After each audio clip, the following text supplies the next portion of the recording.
Well, hello, folks out there in YouTube land. Got a big show lined up for you. Let's get right on into it. All right, folks, we're going to be talking about quite a few things today. We're going to talk about Dalton Knecht. Is he the best player in the nation? And I don't think that's a crazy question at all. We're also going to talk about Sherrone Moore getting hired as the head coach of Michigan and the effect it's going to have on the NCAA investigation. Also, Nico, is this 2022 all over again? So we're going to be touching on a lot of subjects. And I'm going to start out with Dalton Knecht. Now, I don't know if y'all have watched a whole lot of basketball. Maybe you have, maybe you haven't. This cat is ridiculous. I've been watching basketball for decades. And it's been a long, long time since I've seen a guy with this talent level. He's like 6'6", but he can pretty much do everything. He can shoot from three. He shoots like 40% plus. He can dunk the ball from the foul line in, literally from the foul line in. He can hang in the air, let the other defenders drop, and then reposition his shot and sink it from 3, 5, 7 feet, whatever he needs to do, which is really hard to do when you're going that fast. Dare I say he's got a little bit of Jordan in him? Stop it. Get some help. Which is a huge statement because Jordan was the king of that. But here's what he does. He completely alters the game for the defense because they'll one-on-one him and they'll spread the rest of the offense out. And then one guy's trying to defend him, which can't be done.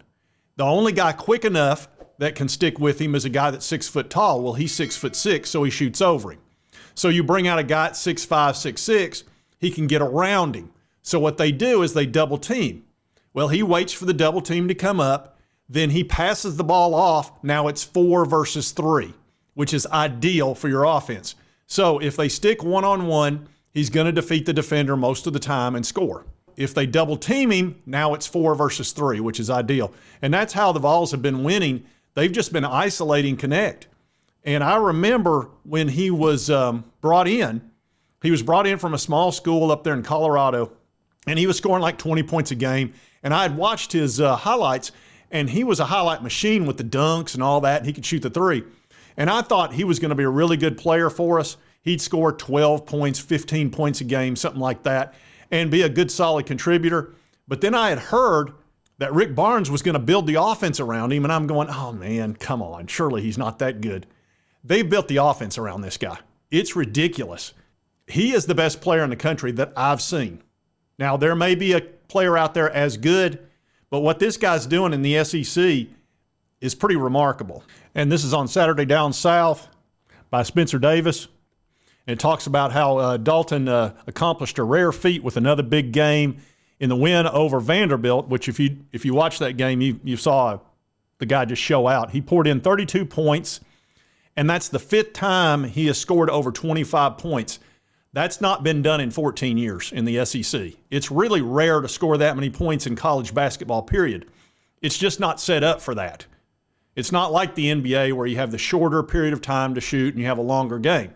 He's doing things that we've not seen in a long time. He's good. He's real good. The name is Dalton. Roadhouse. Here it shows Dalton Knecht, 5 straight 25-point games, averaging close to 30. And it talks about how he scored at least 24 points in all 5 of Tennessee's true road games, which it's hard to play on the road. Now, the Vols are 5-1 in the SEC, and Knecht is definitely a candidate for SEC Player of the Year and National Player of the Year. He's averaging 19.5 points per game. He's shooting 49% from the field, 40% from the three-point range, and 80% from the free throw line. And yeah, this guy's on another level. So it's going to be fun to watch him the rest of the year. I don't cover a ton of basketball, but this has been a special year so far, and having a player of this level has been pretty unreal, honestly. And we're usually really good. Rick Barnes has had a good team. He made it Sweet 16 last year. We normally compete for the SEC, but this team could make a deep run in March with a player of this caliber because he really creates mismatches, and he's going to do that against most any team. So we'll be following this one. Now I want to talk about Sherrone Moore and his hiring at Michigan. And before I talk to the Michigan fans, I think this was a good hire. It was a smart hire. The players really like this guy. It keeps continuity. It's going to keep a lot of guys from transferring out, I would think. And Jim Harbaugh waiting so long to make his decision pushed the players past the point where they could early enroll in another school. So it's probably not going to have as many transfers. And I've not seen any yet. Let me look at the portal because they've got 30 days to do so. And as we can see here, I haven't seen any Michigan ones popping in here. It's interesting. You look at the top transfers. The top two are actually Alabama guys. And that's Caleb Downs, who's the best safety in the country. And then Caden Proctor, who's got a great future ahead of him. He actually transferred to Iowa. And then, of course, they lost Isaiah Bond, another 5-star, went to Texas, and then Julian Sayin. So of the top 6 players, or 7, 4 of them are Alabama guys because of Nick Saban. But we haven't seen that with Michigan yet. And I think part of that is because of Moore being hired as head coach. Although you would expect some to transfer out. And they may wait till the spring, or who knows, they may just kind of see how this plays out. But overall, a good hire. Now I'm going to talk about the NCAA stuff. So you Michigan fans, look, I know how sensitive you are. You don't want to talk about it. You want to say everybody does it. It's no big deal. The best thing to do, because I'm going to get into it, is just do this. Just walk away. And I'm going to have to pay humongous overtime because I'm having to use him a lot right now because I'm going into this type of stuff. And I know how sensitive some people are. So this is your opportunity. Humongous let you know. That's his job. So if you go past this and you get upset, that's on you. So for the rest of you, let's get into this. And this is on CBS Sports by Chip Patterson.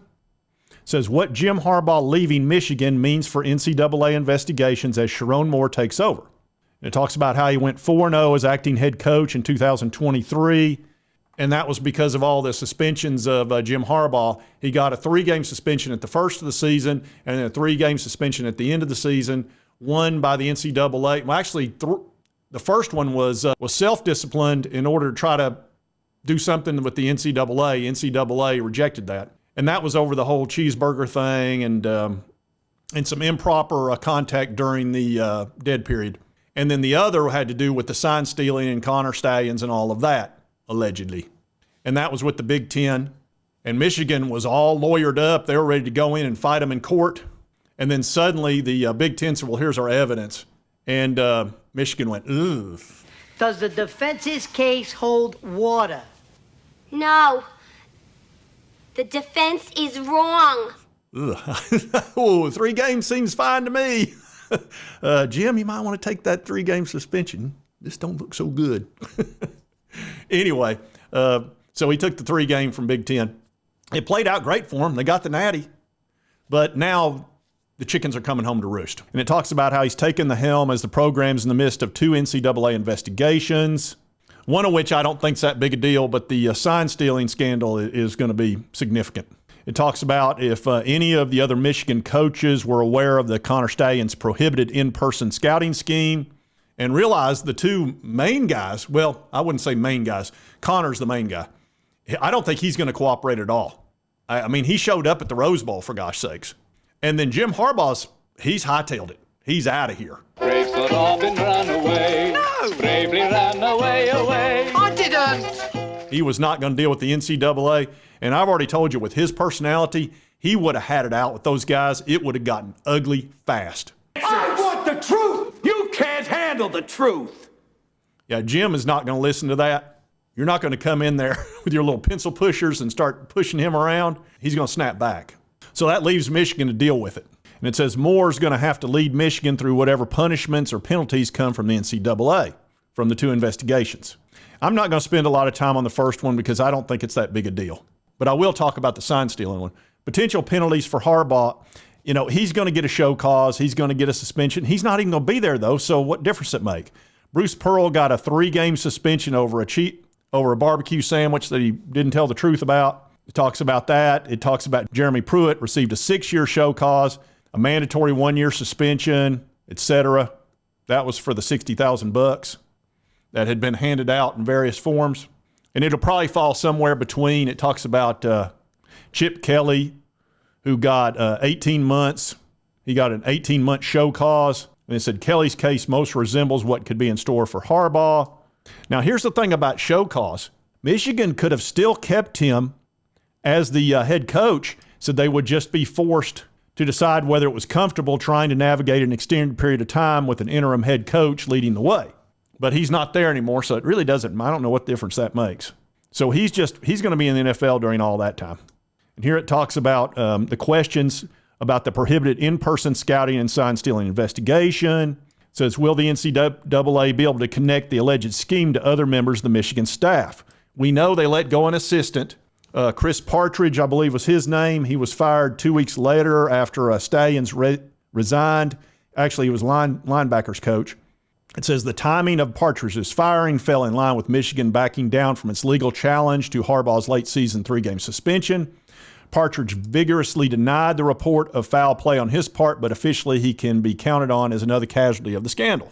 And here it talks about the Big Ten moving forward with their punishment. It says Michigan's change in tone from defiance to acceptance was not an admission of guilt, but it implied the NCAA case had enough evidence to be taken seriously. Talks about it's sensible to expect violations and punishments to come from the sign-stealing case. I do not think there'll be a postseason ban. They've really gotten away from that. They usually just do fines, and they don't want to affect the kids in the future from something that was done during a different time. Talks about vacated wins. I'm not a big fan of that. So he's going to be coaching and dealing with all that sort of stuff. I think it's going to be scholarship reduction, a fine, probably a significant fine, $10 to $15 million, somewhere in that neighborhood. Probably 25 to 30 scholarships, maybe as little as 20, as high as 30, and a whole bunch of recruiting restrictions. You can count on that, which is going to be a tremendous annoyance. And as far as the coaches are concerned, unless they've got emails or text or something like that, that's what it's going to be required. The whole FBI thing, I don't know. We don't know how that's going to play at all with any of this. That may almost be a separate thing, or it may not. But anyway, there's going to be a lot of rough waters, but I do think this was a solid hire. Now, one problem they do have is that Jim took Jesse Minter with him, the defensive coordinator, which I think's a blow. That guy's he's good. He's a very good defensive coordinator, and Michigan's defense was fantastic. Their schemes were just terrific. Man, they just bottled you up. So that's going to be tough. So they got to replace their defensive coordinator, and I don't know who they're going to use for him. But Sherrone's got a lot on his plate. But here's the thing. He's really good at motivating the guys, and they'll probably pull together and kind of circle the wagons like they did last year, and it might help them on some level to just kind of team up and, hey, it's us versus the world. It worked out pretty good last year. So we'll be watching, but there's definitely something coming down the pipe. All right, now for the Tennessee fans, football fans, I want to talk about Nico Iamaleava, or as I like to call him, Nico, I'm not about to leave you. After watching him in the Citrus Bowl, watching his ability to move, run with the ball, his touch, all of that, he's got a bit of a Hendon hooker. He's got that sort of nose for the football. He's a little smoother than Hendon, but Hendon was a lot more mature. You got to realize Hendon was like 25 years old. This guy's 19, and he's just kind of growing into his body. He's 6'6", like 210, I think. He'll probably be 225 by the time we play next year, which will be a good weight for him. He scored 4 touchdowns in his first game ever against a top 10 defense. That's simply not done. That's not. You think about what the freshmen at Ohio State did against Missouri. They scored 3 points. The freshmen of Florida State against Georgia, they scored 3 points. Nico scores 28 plus James Pierce gave him 7, so 35 points. That's outstanding.